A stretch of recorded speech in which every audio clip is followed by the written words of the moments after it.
All right. Figs O'Sullivan, the buttons are pressed. We are officially underway. Thanks for stopping by the podcast. Thank you so much, Jeremy, for having me on your show. I'm really excited.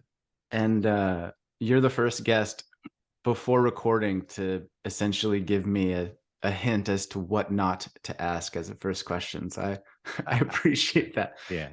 But my first question was actually going to be to those that don't know you, have no idea who Figs is. Can you please describe who you are? Like, what's your deal? Yeah. Well, who I really am. Well, it's interesting. I usually start off with the profession, right? Because I assume the only reason to listen to me talk is like whatever way I've learned to be valuable to people. But so I'm primarily a couples therapist, psychotherapist. And, but then I am a dad, probably most important, a dad and a husband, right? And that was always, I think, the deepest down longing for me was to be able to be part of a loving, connected family. Obviously, I would have loved to have it as a kid, right? That I was a kid inside of that. I didn't get to have it that way. But now it's amazing. I get, my most important achievement in my life is that I go to bed every night with my wife and my two kids, right? Like, it's just, I'm living my biggest dream every day. Congrats. Thank Well you. earned. Yeah. Do, It took some work for sure. Yeah. yeah, I'd love to hear more about that. And I'm curious if you'd be willing to expand a little bit more on your own childhood and what brought you into the space of being a relationship expert, couples counselor. Yeah. I mean, look, I don't know a better way to say this. Again, I always feel like it's a cliche. I'm from Ireland and my dad is an alcoholic, recovered alcoholic.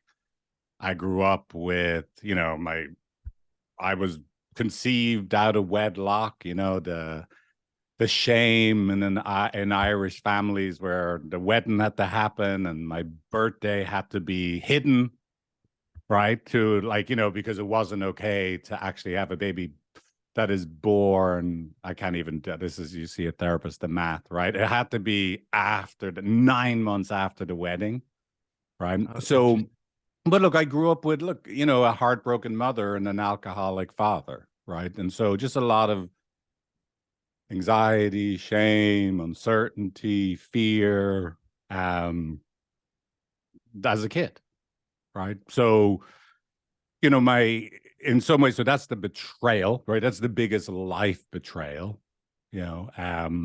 But then, of course, inside of every betrayal is the opportunity, right, to turn it into your superpower, right? Like how to turn alchemy, right? How to turn base metal into gold.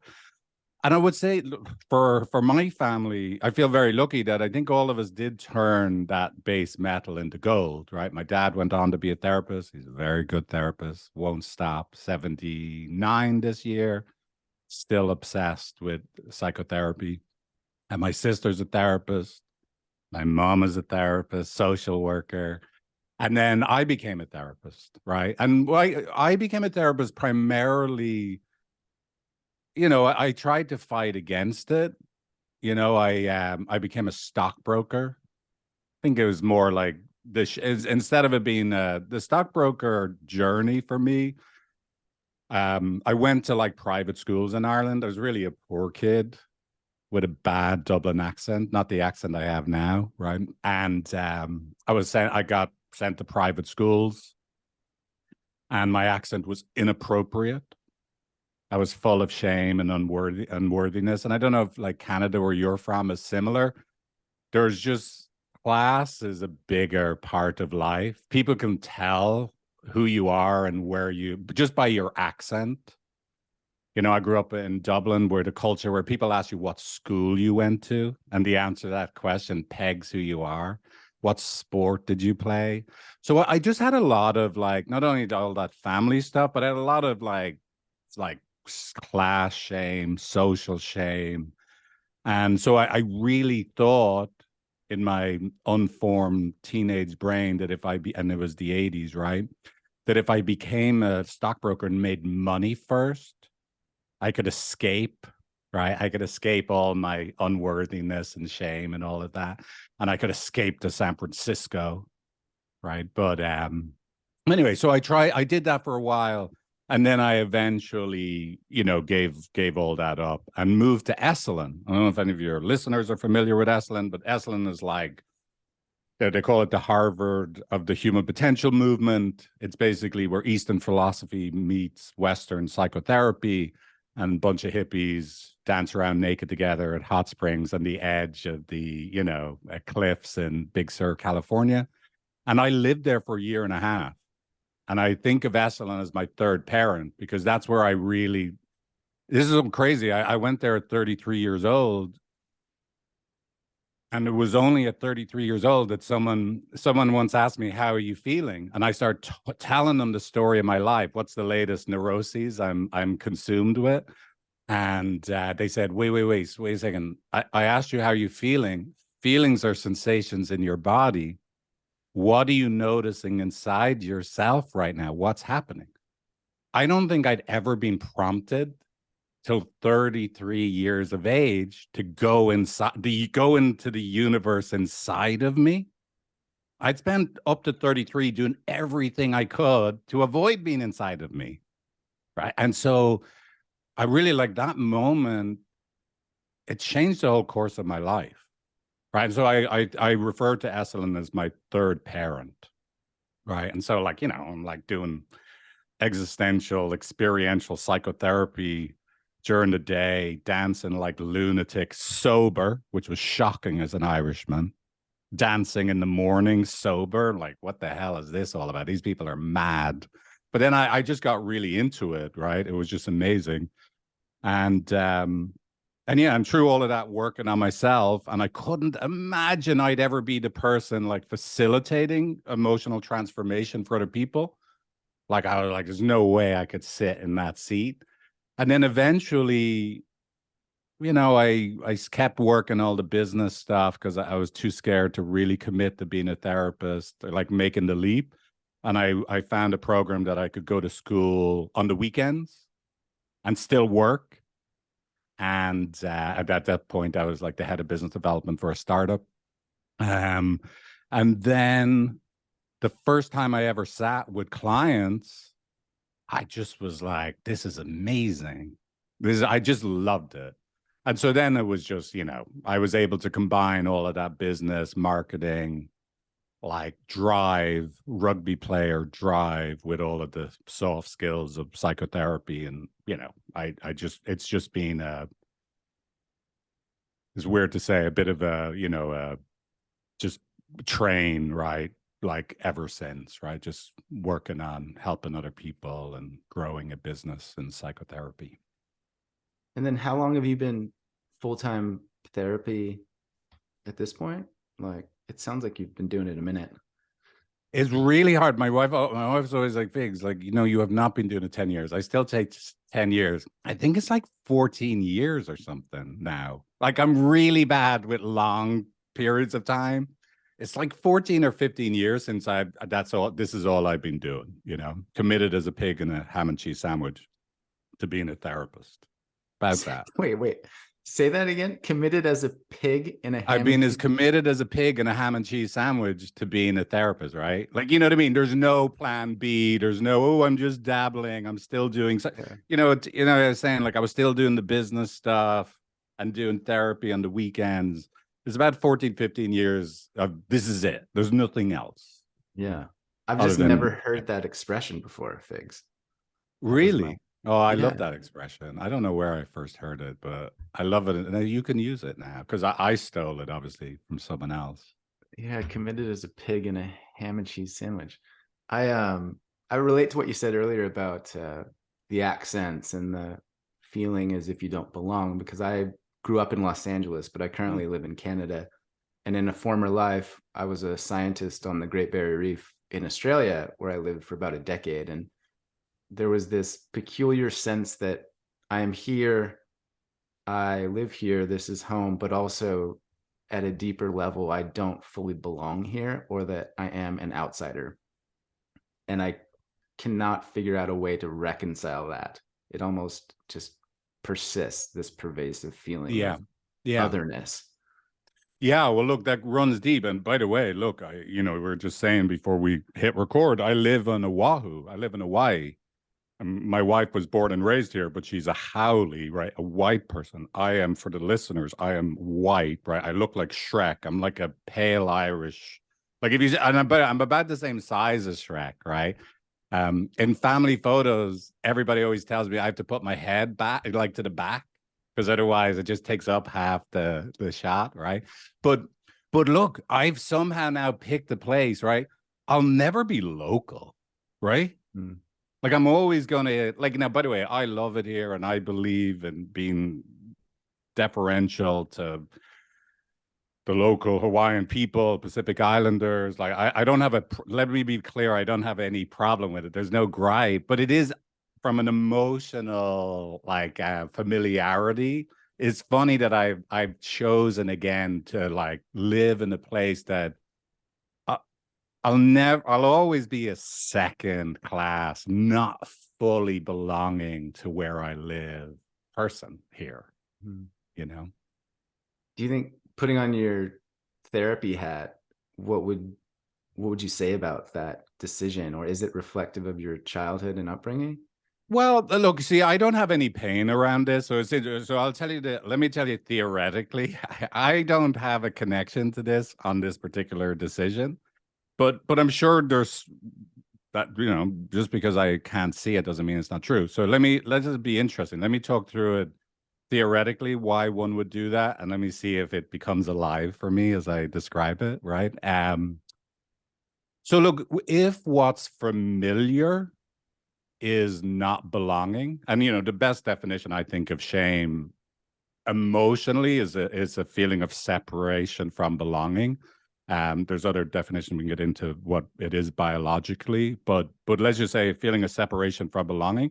So let's say my greatest pain or one of my greatest pain is shame, feeling separate from belonging. And I had it from not having a two-parent family. Dad's an alcoholic. Why are the police coming to the house? Being the poor kid with a weird accent in rich people's schools, right? Like wanting my mom to drop me around the corner when everyone else are in their Volvos. Like, can't believe I cared about that shit as a kid, but I did, right? Like, so like, like when I went to college, I was trying to think about where all the THs were in the sentence I'm about to say. Because if I mispronounce my THs, I'll give myself away as being this like like a working class little grunt, right? But okay, but so let's say that's familiar, like that's deep in, that's separate from belonging. Well, here's the weird thing, that's where my organism is actually comfortable. Now, I may consciously think I want to get out of separation from belonging. I don't like it. But on a deep level, Eckhart Tolle is the first person I hear talk about this. Like the pain body wants to live. Like it's an entity that wants to survive. And you're like feeling separate from belonging. I may consciously think I want to get rid of it, but it's actually where I'm most comfortable and most familiar. And then I will actually strive to stay in the comfort of the familiar against what I think I want to get rid of. Right. So yeah, so this is, people are always going to recreate their trauma. One, because it's familiar, but then two, because we are, in order to create, and if you're going to turn base metal into gold, right, like I was saying, the alchemical process, you have to recreate the trauma because there's a missing experience. Like the kid, let's say, there's no point in just being, let's say I arrived in Hawaii and they greeted me at the airport with trumpets and a band and woohoo, confetti. You're here, Figs, welcome, come to the luau, right? Here's a big kahuna shirt for you, right? That wouldn't create the missing experience. The missing experience isn't being engulfed in belonging.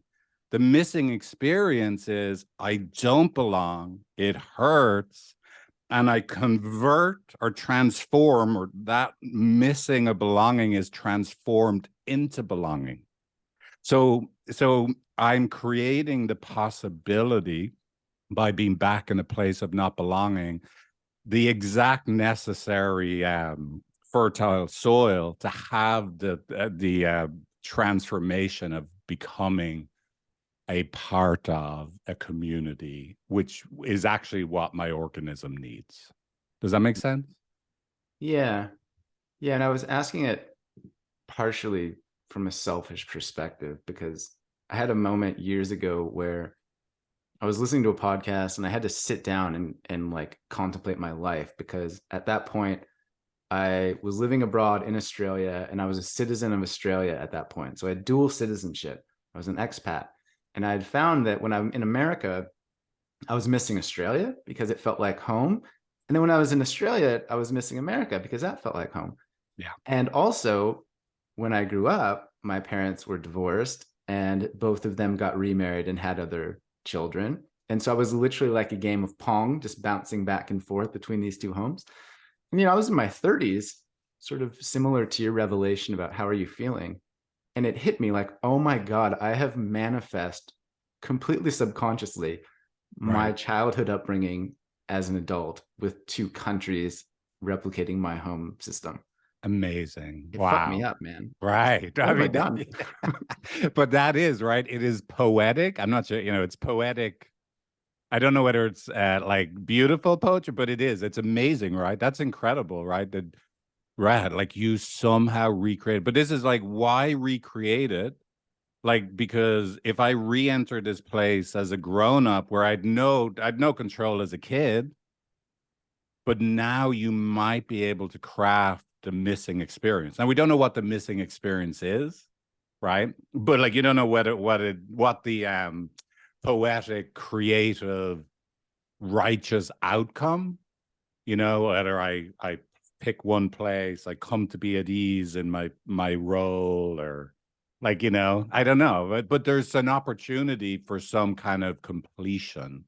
That's why Mm. we'd recreate that scenario, right? But that's amazing. Yeah. Yeah. And now I was joking with a friend the other day that, well, now I'm in Canada and I've got my permanent residency, and they asked if I'm going to get my citizenship. And I was like, oh, I'm like Jason Bourne. Now I just collect passports. Right, And right, right. Yeah. I'm like, well, what does that mean? Anyway, we're Yeah. Well, look, here's where I would say from a psychotherapeutic point of view, how you would come to the deepest, most trustworthy answer to that is we'd want to let's say what I sometimes refer to as time travel. Right? We wouldn't want to answer it with those questions with your neocortex. We'd want to see if we could get down to the child, the one who lived in between the two houses, and not the narrating self that now has a story about that was like. We'd want to see, that's what I call it, time travel. We want to see if we could somehow, through the craft of experiential psychotherapy, have you feel again the moment to moment experience, what it smelt like, what it's like to be living inside that world that, I mean, shift from place to place, and see if we could actually let that part of you actually feel the grief, the pain, whatever it is. I don't want to but whatever that vulnerable experience is, to feel it completely, be immersed 100% in it, and then love and care for that little boy that had to live in this world that he had no choice in, right? This is just grown-ups doing their thing, and this is my reality. And then from that place, then we ask, what does he want? That would be the most trustworthy answer to what am I doing? How am I doing this over and over again? What is it that is needed to happen for me that I keep recreating the scenario? Yeah, and maybe that's a good segue to hopefully get us relatively back on track with what I thought we were going to talk about.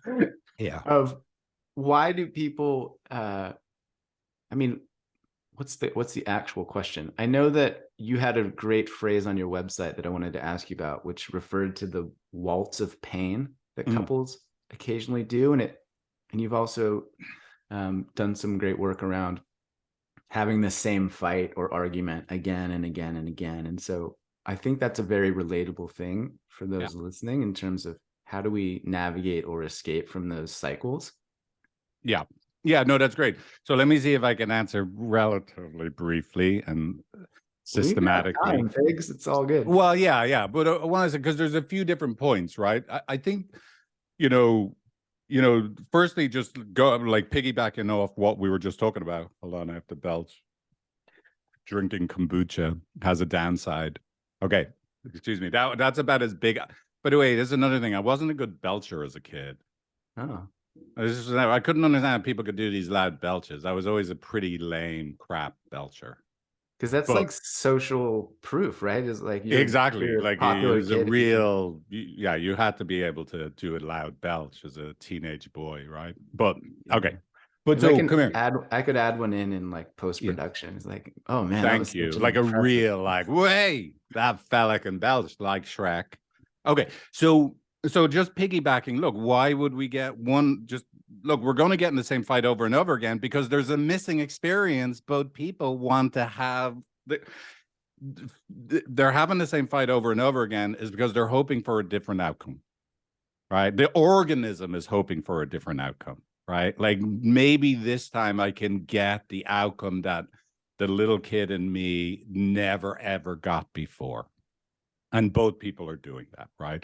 So let's back up. Why do people get in the same fight over and over again? The most important point is just attachment theory, right? And attachment theory is the best theory we have of what love is. And in short, love is the need to be emotionally bonded / attached, right? And everybody needs to be attached, like biologically, physiologically, from the cradle to the grave. It's not optional. Even though you're very happy with your Netflix subscription and Amazon Prime subscription, you're like, I need nobody. Look, just physiologically, from the moment you were born, right? If there wasn't another person on the other side of your birth, you would die. So your body's built to detect, even before it can detect, I am hungry, right? I could really do with a kebab right now, right? Your body's first primed to detect, oh, Jesus, there's no one here, and I'm about to get eaten. Shout out to Australia, by a dingo, right? So that doesn't change because you're a grown up, and it doesn't change because now you're like mad sophisticated with all your technology and you think you don't need people. Your body is still built to freak, again, I'm going to use a technical term, freak the fuck out when it looks like your person's not there for you. And so when you're a baby, it was your mom, whoever raised you, right? And so you were totally right to freak out when it looked like they were not physically or emotionally there for you. And you were also totally right to freak out when it looked like they were disappointed in you, right? That it looked like you were not enough for them. And they're the two sides of wounding and love. I'm freaking out because you're not there for me. I'm freaking out because it looks like you won't be here for me because I'm a disappointment. You're either going to be abandoned on one side of love or rejected on the other. Okay. So that's the most, like, everything that human beings do in love and relationship can be understood through their attachment fears got triggered. It looks like I'm going to be abandoned or rejected, right? Some flavor thereof. So attachment is primary. Then the second theory, then you add layer on top of that, is systems theory.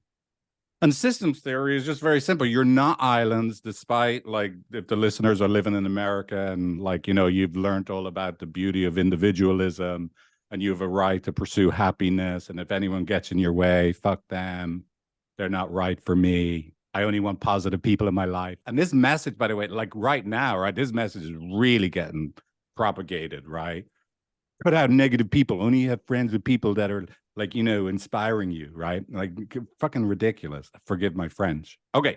Now, so systems theory, when you're hurt, when you get in touch with your unmet love need and you get, like, terrified inside, even though you're not realizing you're terrified, you protest. Oh, you're a negative person. Whatever way you do it, like, oh, you got to stop being blaming and criticizing. My guru online told me, right? I don't deserve to be spoken to like that. Whatever way you protest, it's going to terrify the other person because you're their person. Now they're threatened. Now they're not getting the flavor of love, right? And now they protest, like, back. They shut down, go to the pub for an extra 4 drinks because they don't want to deal with you criticizing them, whatever it is they do. And now you're even more terrified. And you've even got more criticism to give them. They are even more terrified. And so now they're actually going to book a room above the pub so they never have to come home. The two people created a system together because of the way they're both built physiologically, that we need love. When it's not there, we both get scared and we both protest and we both scare each other even more. Look, they're the two most important things. They're the two most important things. And this is the thing. What's so hard is everything else is noise. Someone's going to say, no, but Figs, they really are an anti-vaxxer. Like, listen, this isn't about vaccinations. I know you think you guys are fighting about vaccinations or you're fighting about who walks the dog. When you ask your partner to walk the dog, they get scared, you're disappointed in them. And that's why they go, Jesus, I walked the dog yesterday. And you're like, they're just never there for me because you just got threatened. And that's why you say, I can't believe you're keeping score.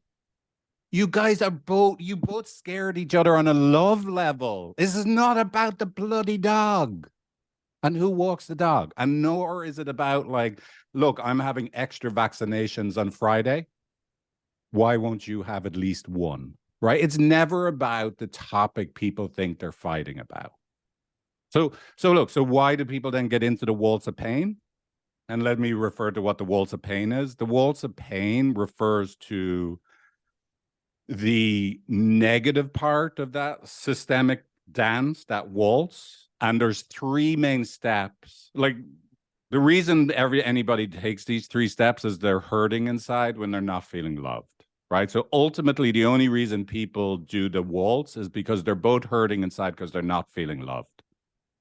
They're experiencing their partner as withholding a flavor of love, and it hurts, it's threatening. And so then they do these three steps, both people. Step number one, I see the other person negatively. I judge them. You. Right? Step two, I have a reactive emotion, an emotion that has a because of you at the end. I'm angry at you. I'm frustrated with you. I'm disappointed in you. You confuse me. You make no sense, right? And then there's an action born out of, I see you negatively and I'm frustrated, mad, annoyed by you. And that action is now, and there's a million different flavors of actions, right? I'm going to blame you, criticize you, walk away from you, minimize you, placate you. Just all the different things that people do. Explain what you're doing wrong really nicely, offer you a book that may help you, right? All of those actions, when it's born out of a negative judgment and you're in secondary motion, right? Those three things, 1, 2, 3, begets from the other person because it hurts them. But then you're going to get from the other person their 1, 2, 3. They'll now see you negatively as the withholder of love. They're going to be in a secondary emotion. And then their action is going to be born out of that, which will make you do what? It's going to hurt you. And then you're going to do 1, 2, 3. It's going to hurt the other person. Then they're going to do 1, 2, 3. And now, for those like me that learned how to waltz as a kid with their mom, 1, 2, 3, 1, 2, 3, 1, 2, 3, 1, 2, 3. And so the couple keeps scaring the living daylights out of each other inside of this waltz of pain. But think about a waltz. You're not waltzing on your own. It takes two people to waltz. So that's the first key transformation. Both people, when they're locked inside the waltz of pain, they only see it from their subjective experience. And so the big thing that I have to help people do, right, is I have to help them zoom out and see the two dance partners, like get out of your own experience and see the dance from the outside. Look at this waltz of pain that we are creating together. We're both hurting and we're both looking at each other negatively, having reactive emotions and action tendencies that hurt the other person. This is so painful for both of us.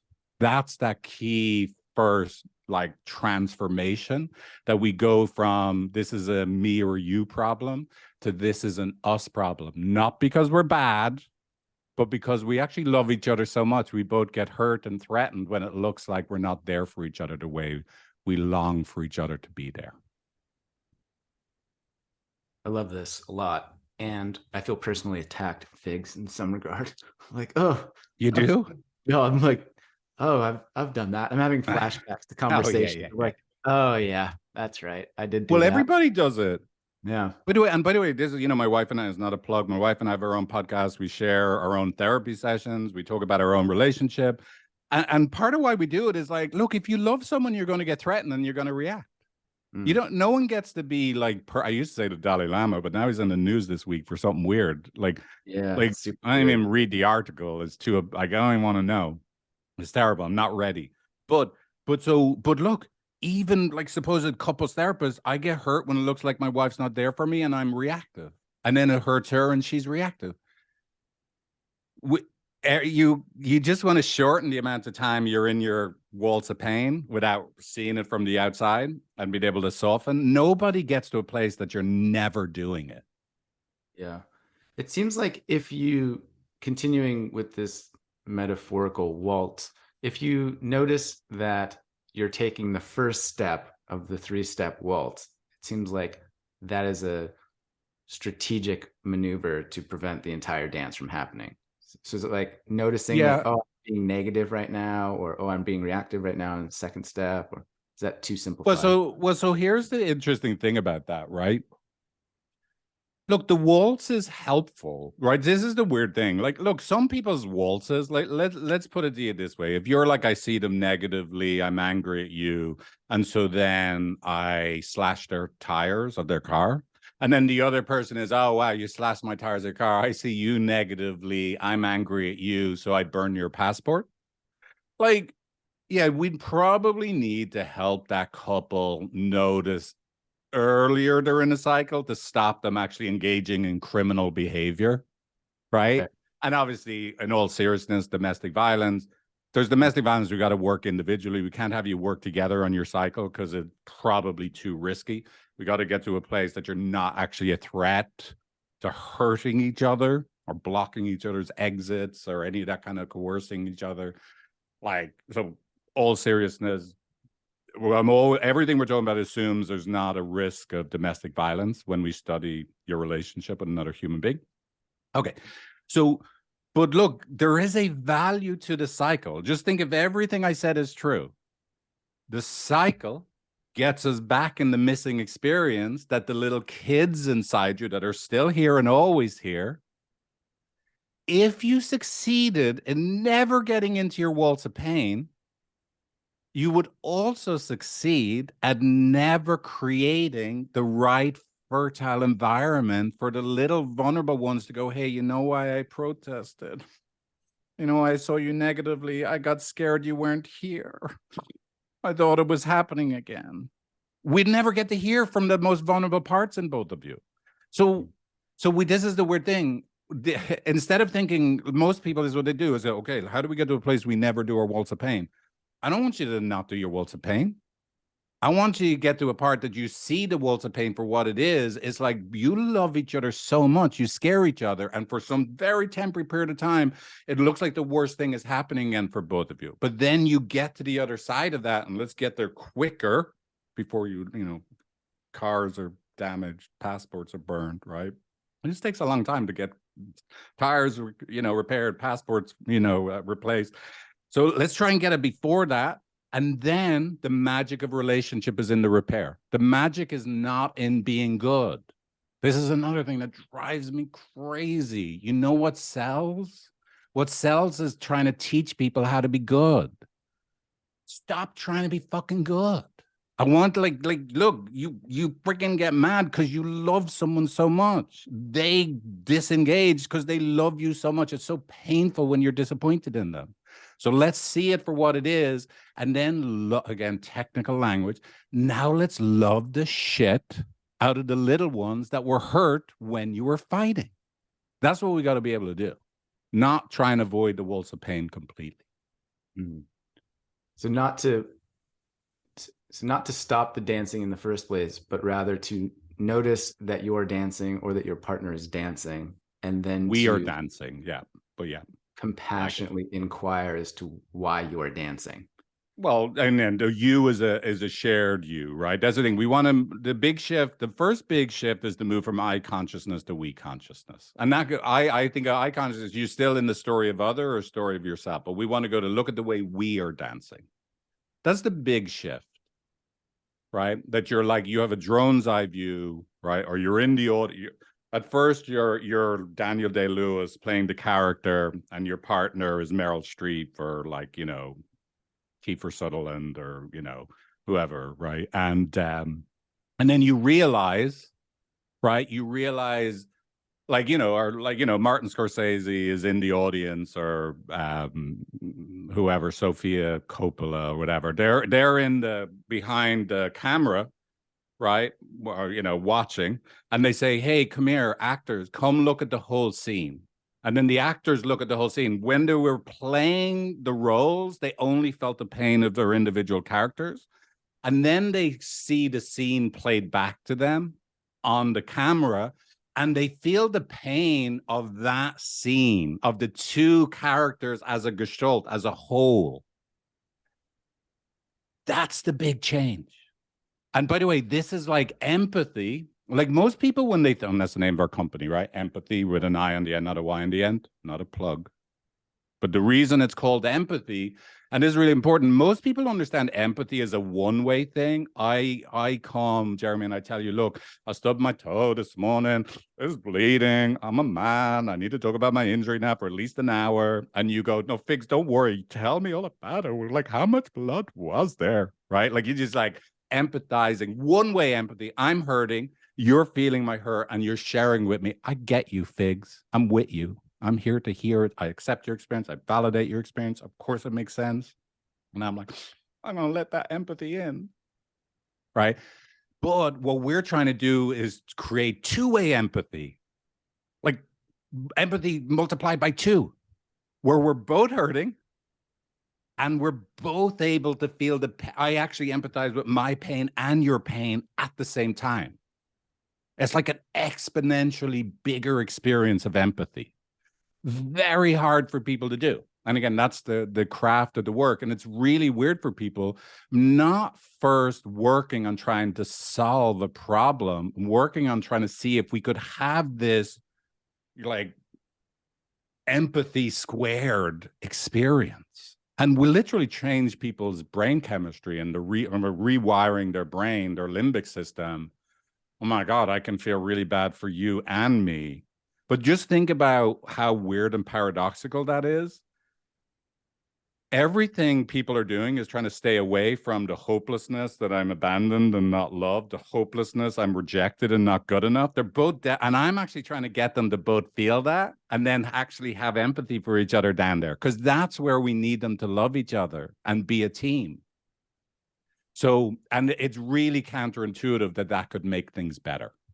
It's like the advanced level stuff. And you are somewhat like the Steven Spielberg of marriage and family therapy, in that you're seeing the scene play out and you're trying to express that bigger picture to both parties so that they can see Exactly. outside of themselves as to what's happening.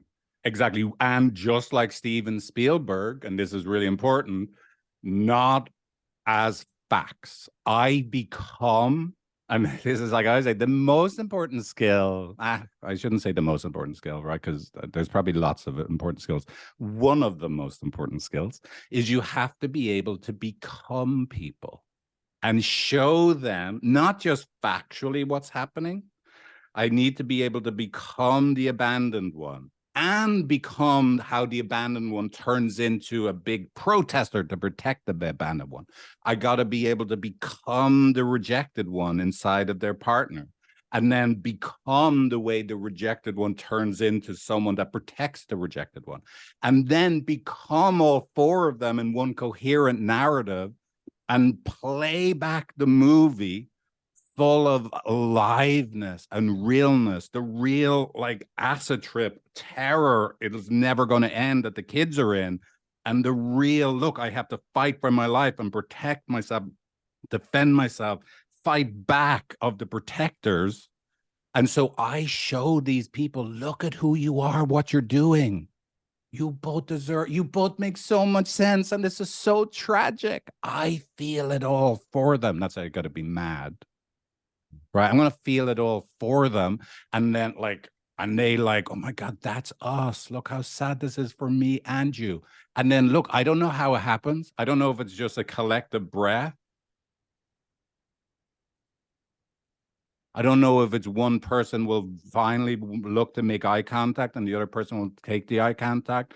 I don't know if it's that one person risks reaching their hand out and the other person squeezes it. That's a big transformation. Look how painful this is for both of us. That's much more important than behaving well. That experience is gold. That is the missing experience. It looked like there was no way back to each other. And we went deeply, deeply down into the pain. And we were able to be in it together and feel empathy and compassion for how awful this is for both of us. Hardest thing to do. And I won't stop trying to help if a couple comes to see me, I'm sorry. I will not stop trying to help them have that experience. They can stop, but I won't. Because it's that important and vital. It's everything.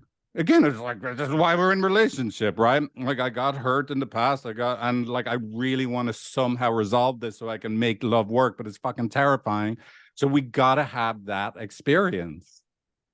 Because everything people do to stay away from feeling abandoned and rejected, whatever your particular like level of wounding is, ashamed, it makes things worse. It's like you're throwing a boomerang, it guts your partner, and then it comes back and guts you, and you're shocked. The way you protect yourself, defend yourself, hurts your partner, your boss, your coworker, the person you're getting in a road rage incident with. The way you protect yourself, you're buying groceries and you don't look at the checker, right? The cashier, because you don't feel good in yourself and you don't want to be in contact with the world. Well, guess what? Totally makes sense you'd protect yourself like that. But guess how it feels for the cashier? It hurts them. And so now they're going to like throw your can of tomatoes down, right? And you're like, it's like, well, they're making it harder for me to not feel seen. Like, look, we're creating these systems all the time with people, but it's going to be loudest and biggest with our significant others, like kids, parents, coworkers, boss. Like, we just, yeah.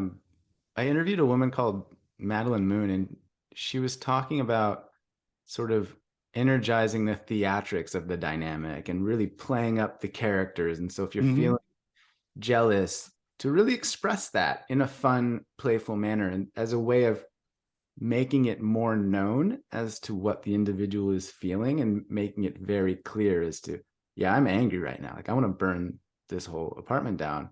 So I view that as one way to help the other person understand what you're feeling inside, to understand the part that the other is playing. Are there ways that you have to help heighten that empathetic response from the partner? So let me say, let me talk to this, look, there's a few reasons why you would heighten one's reactivity. So remember, instead of thinking there's one of you, simplicity, there's two of you. There's a vulnerable one that's not feeling loved. And at some point, we're going to want to heighten that. So, right, we're going to want you to become, how do we help you become the unloved one? We're going to want to access that part of you and help you be immersed in that part of you.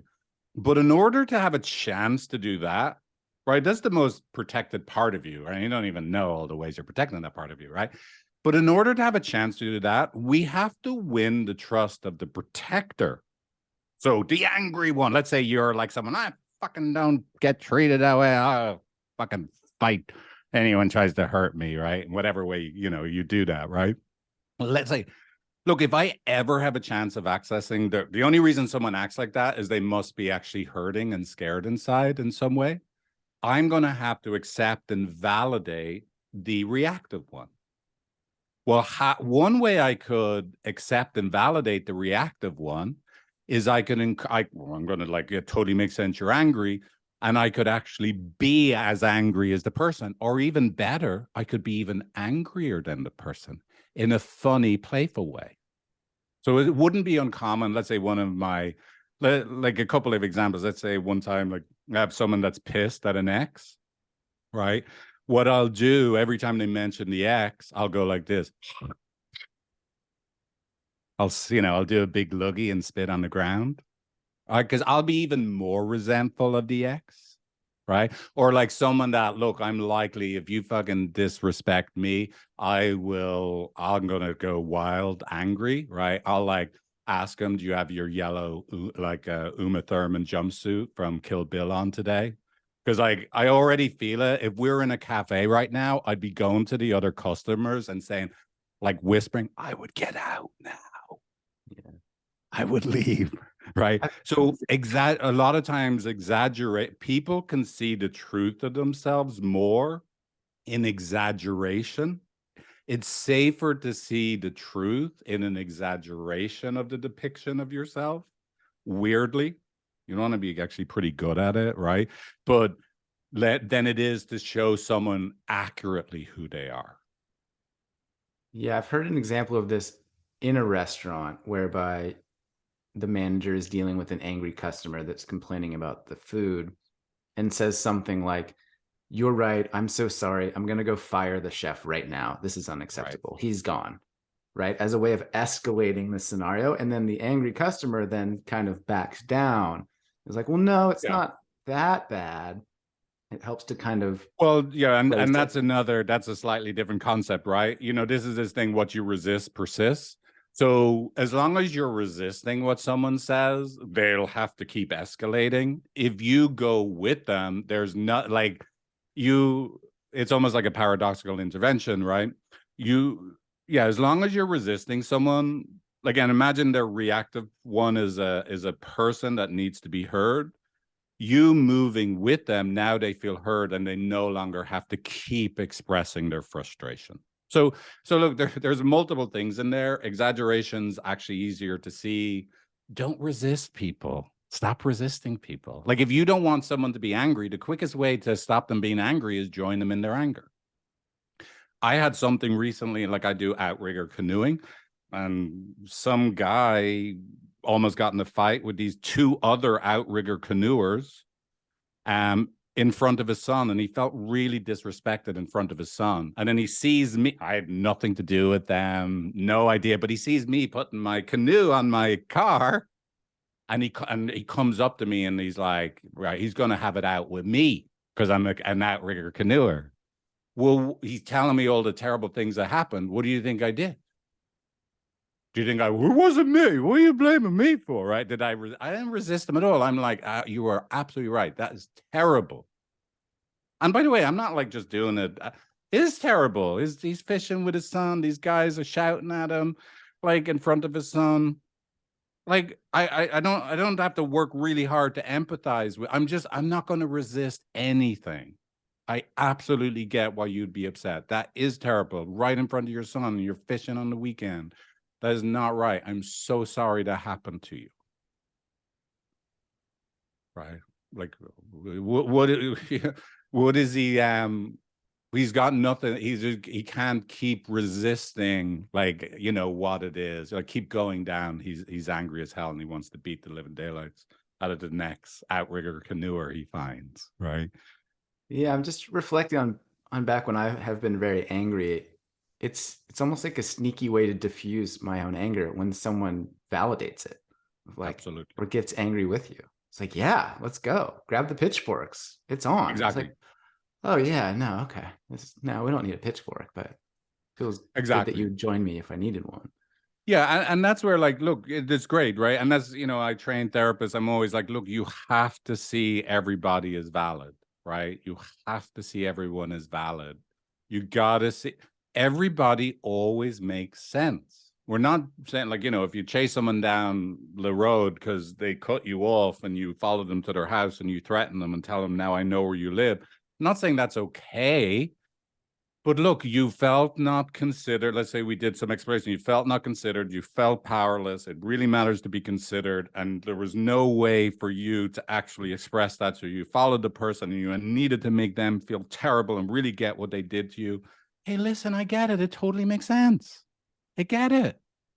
But, and then I'm going to hold my hands up like this. And hey, listen, we do have to explore how you're chasing people down freeway. Even if you make sense, I don't think that's good for you.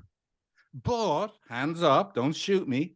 You do make sense, but like there's a little bit of a there must be some trauma there if that's what you're doing when you get cut off on the freeway. We should Mm, explore that. But I don't, you notice I'm throwing in the look, we should explore the vulnerability you must be experiencing. I'm saying two things at the same time. You must have been heard, but the only way I have a right to say that is I'm going to validate. It totally makes sense. It's so frustrating when someone cuts you off. No wonder you'd be mad as hell. Anyway, I don't know how we got on this particular point, but yeah. ah, I like it, man. Yeah. Um, Validating people is essential, right? Just got to stop being oppositional to people, even when you don't like what they're saying. Like, let me give you an example, right? I'm in San Francisco, like I live in Hawaii now, but San Francisco, right? And I have a Trump supporter come in, right? And they tell me how much they hate the city, fucking Mexicans, bullshit. I can't even walk down the street, my red hat without threat of like being beaten up and like I could lose my job if people knew. Fuck this city, right? Now, you know, like San Francisco, progressive. Um, I could get caught up in the, I'm sorry, excuse me, what was that about Mexicans? I'm sorry, was that, you know what I mean? I could get caught up, or I could go, wait a second, that fucking is bullshit. Wait a second. Like, you cannot in this city wear a hat with a particular political slogan without being at risk of being beaten up. You could lose your job for having a different political point of view. That's the world you live in when you walk. And again, so I'm actually becoming, it's not like just empty validation. Wait a second. I may not agree with their politics, but that is bullshit. That is bullshit. That's ridiculous. People should be allowed wear their bloody little red hat. I mean, red is ruined for me, right? But they should be allowed to wear their red hat, right? Without risk. So, and by the way, validating that part of them opens the door to a much deeper, they live in a very scary world. Much deeper, nothing to do with politics, nothing to do with Democrats, Republicans, Trump, Mexicans, and they're like their focus of what they're scared of. There's a much deeper fear inside. There's a little kid that was scared long before there were like Trumps and Make America Great hats. I would never get a chance to talk to that little scared kid if I immediately was oppositional, like, hey, I'm not sure it's a really good idea to be singling out an ethnic group, right? At some point, I might be able to go, but yeah, you got to validate people. Got to find a way to validate people. okay, so I'm curious. You were referred to as reading emotion as well as an IBM computer, according to an Yeah, article or a yeah. media release that I saw. And so I'm curious, how does one read emotion? Because it seems to tie into everything we just discussed there. Do you have any pointers or practices to help us do so?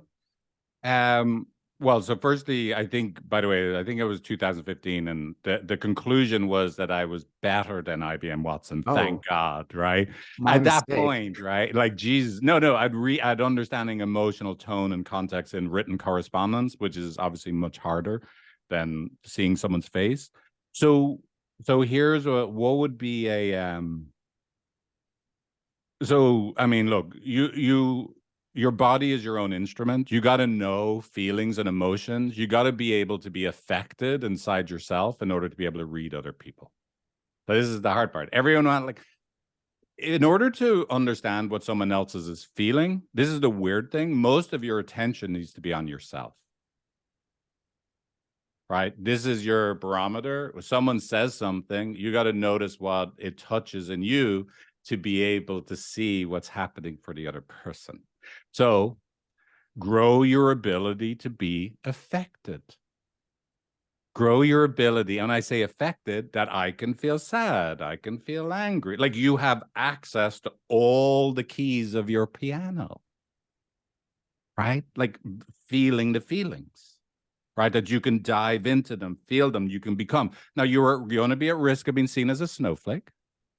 Because most of the time it's like, there was no big deal. You didn't actually get in a crash. I don't know why you're like feeling all traumatized, right? But we actually want to help people feel more fully. Now, listen, there almost was a crash. You had a second where your body went into, that's a really big deal. We want to grow your ability to be affected, and then you can help grow other people's ability to be affected, and you can see signs that they're affected. And then the other thing is being able to make empathic conjectures, right? With a question at the end. So let's say you're looking at someone and you imagine they're sad. Make an empathic conjecture.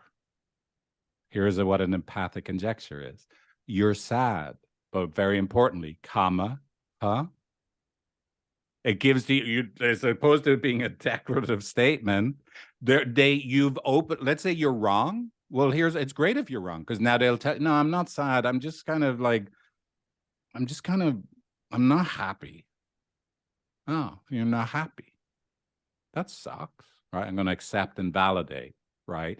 So like, you gotta be able to take the risk of being wrong, but also not telling other people who they are. Right. If you give people room, so you got to stop describing other people, and actually, like, you can make conjecture and give them room to tell you what they're really actually feeling. Does that make sense? Yeah. It's a lot of really good actionable advice that you are laying out today, rather than just fluffy idealized versions of, just manifest the namaste and abundance mindset and all the rest. It's like, hang on, here's the 3-step thing that you need to know. So the scientist in me appreciates that tremendously. Oh, good. Yeah. Look, this stuff is actually quite simple. It's not easy, but it is actually quite simple, but it just takes practice. What is something in your own relationship that you are currently practicing or up leveling? Is there anything that comes to mind? Yeah, let me see. No, it's a really good question. But so I want to really think about, what am I practicing in my own relationship that I want to up level? I'd say one of the things that's really up for me at the moment is, because I'm, a couples therapist, I'm sitting with couples and I'm working with couples, and I'm in this stew of all this, like, you're hurting and you're reactive, and I can have all these love feelings for my wife, right? Because again, I'm primarily able to empathize with other people because I'm feeling all these things inside myself, and I'm putting myself in the client, and I can, like, my wife, our relationship, and I have all these positive affect and really in touch with what we mean to each other. And then I come up the stairs and I see her and I say, "Did you call the gardeners?"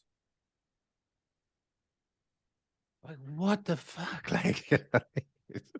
Like, so balancing my neurotic worry brain that's always trying to make sure the next thing is done. Like, it's so easy for me to lose touch with and then do the acknowledgement. Hey, I thought a lot about you today. I can see, I leave my wife crestfallen. Like the other day, like, she's cycling up the hill and I'm walking down, I'm talking to a friend, and I see her and I was literally having all these positive feelings. And I'm talking to a friend and I said, "Hey, tell Cheryl that her coconuts are about to fall off." What the fuck? Like, what the fuck? Right? Like that wasn't like, "Hey, sweetie, love you," right? Like, no, just like straight into a suggestion, trying to get something off my to-do list onto hers. Right. So how would I define what that is?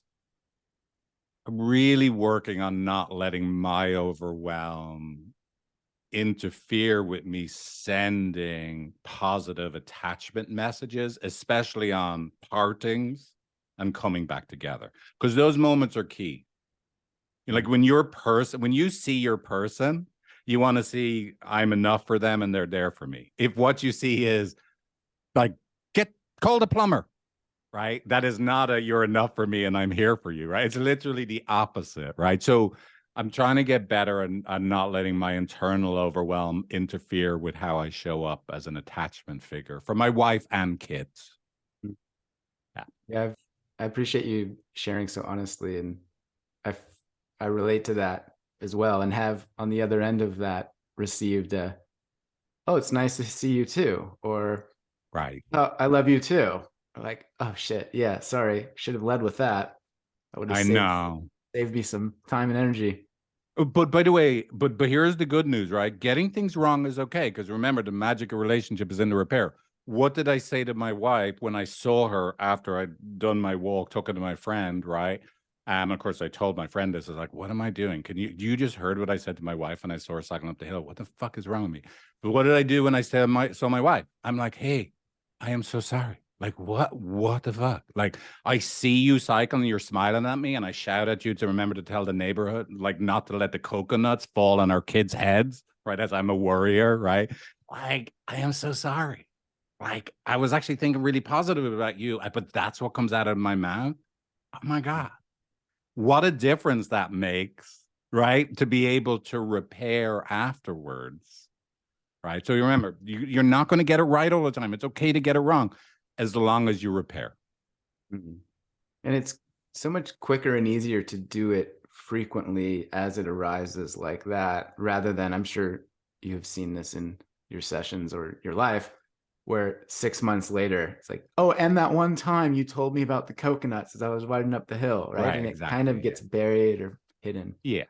Not Yeah. that you would ever do that, or her, but yeah. Right. Well, I mean, look, I am a worrier. It's a thing. My worrying interferes with the quality of my worrying, and then I get overwhelmed. It interferes with the quality of my presence for the people I am an attachment figure for. Mm. It's an affliction, right? And so, but look, it is what it is. I am who I am. I'm like, we all have stuff. You have your afflictions. Everyone has their afflictions, right? Um, but just think about how much better that is for my wife and kids that I know. And I'm not going to double down and defend myself. Well, the coconut tree does need to be like dealt with, right? I'm not going to just defend myself and double down. I'm like, hey, listen, I am a warrior and I totally talked to you in a way I shouldn't in that moment because my own internal overwhelm and the way I worried like overrided the way I would have longed to show up for you. And then here's the key magical question because I want them to experience themselves when I do this with my kids. What's it like to hear your dad tell you he gets that he didn't talk to you the way he should have? I'm sorry. Was it feel like to hear me say that? So I'm growing their ability to notice their own experience when an attachment figure actually shows up and gives them the love they needed now that I wasn't able to give them in that moment and I was consumed with my own neurotic bullshit. Mm. Well, here's a random fact that you might not know is that coconuts kill more people every year than sharks. Oh, I am not surprised. I'm not sure if Thank that you. Thank assuages you. your worry or exacazes it, but nonetheless, it's Well, no, yeah, justified to exactly. be Yeah, and concerned. that is again, I'm now going to be having petitions signed for Yes. dealing with all the coconuts, but Yeah. All right, Figs. Well, it's been about an hour and a bit. I'm conscious of time and energy, and I so appreciate your vibe, man. I've loved this oh, thank you. conversation. Thank I you. love Likewise. the work you're doing. For those listening, I know you've got an Instagram and a website that I'll put in the show notes, but is there any other places that you want them to go? The only other thing I would say, like, given Oh, your podcast. we have a podcast, right? Like your listeners or podcast listeners, so maybe the podcast would be good to check out, and it's called "Come Here to Me" podcast. And like I said, we kind of mix the episodes up. My wife and I talk about our relationship, like counter shame people, show what you're going through is normal. And then we also do some like explaining key things, right? About how to have a better relationship. Yeah. Sounds great. So go Hey, listen, go thank you. subscribe, check it out. And yeah, hopefully I can meet you in real life one day and we can share a Uh, coconut. I think you need to get over. I just saw there's flights from Vancouver to Oahu, so you'll have to come visit. Yeah, man. All right. Thank you, Cool. brother. Cheers. Thank you.